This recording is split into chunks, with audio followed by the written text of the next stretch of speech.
The road trip mystery begins. Mississippi, year 50.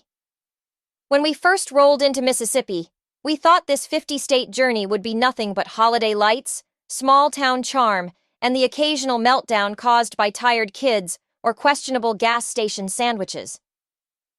What we didn't expect was that the first state in our entire countdown would begin unraveling a mystery that would follow us across the rest of the country. We were only minutes into our 48-hour challenge when things took a turn. It was early morning in Pascagoula. The air was still. The dog was already restless. The kids were already hungry. And before we even reached our first holiday stop, something happened that none of us could explain. What went wrong? First, National Lampoon style. We pulled into a small riverside overlook to film our intro.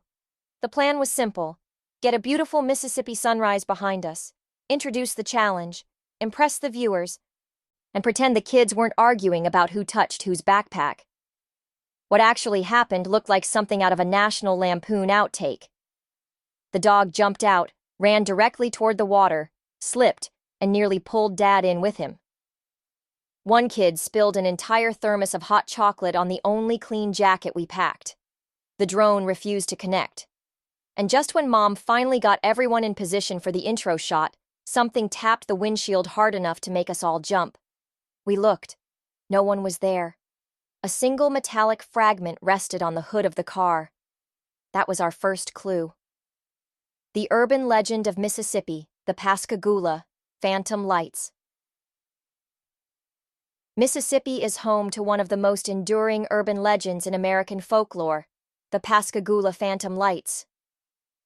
For decades, locals have reported floating blue orbs drifting silently over the Pascagoula River.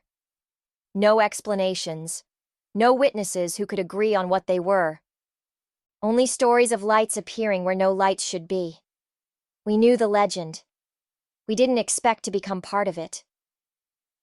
When we picked up the metal fragment on our hood, it was ice cold, smooth, and in the right angle of light, faint lines and etchings appeared on its surface. The same pale blue glow reported in the old stories. The same glow we would see again in other states. The first mystery piece.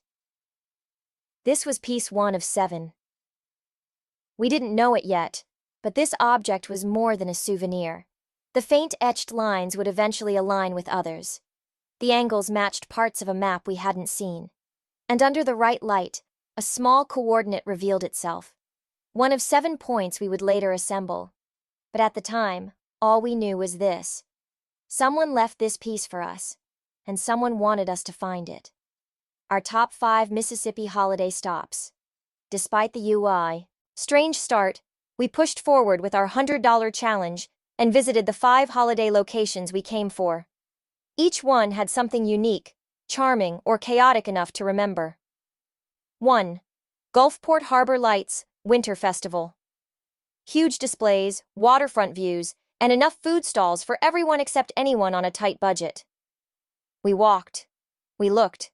We avoided letting the kids see the overpriced souvenir booth. 2. Canton's Victorian Christmas Festival, perfect small-town charm.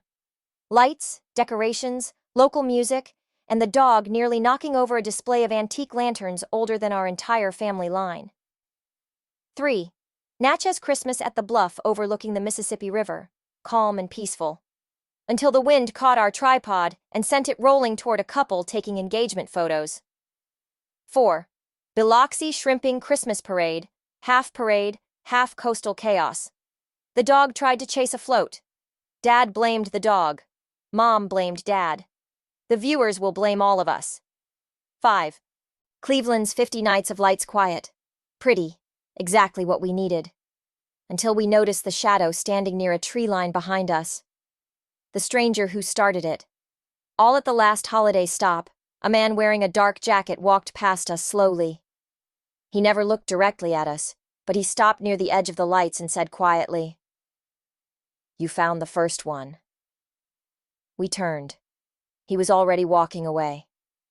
No follow-up, no explanation, no reaction from anyone else. Almost like no one else saw him. This was the first time we heard those words. It wouldn't be the last. The episode number 50 Easter egg. On the replay, just before the metal piece appears, a faint pale blue orb floats behind the car for a brief moment. It appears again in episode number 45, and again in episode number 41. And in episode number 1, its meaning becomes clear.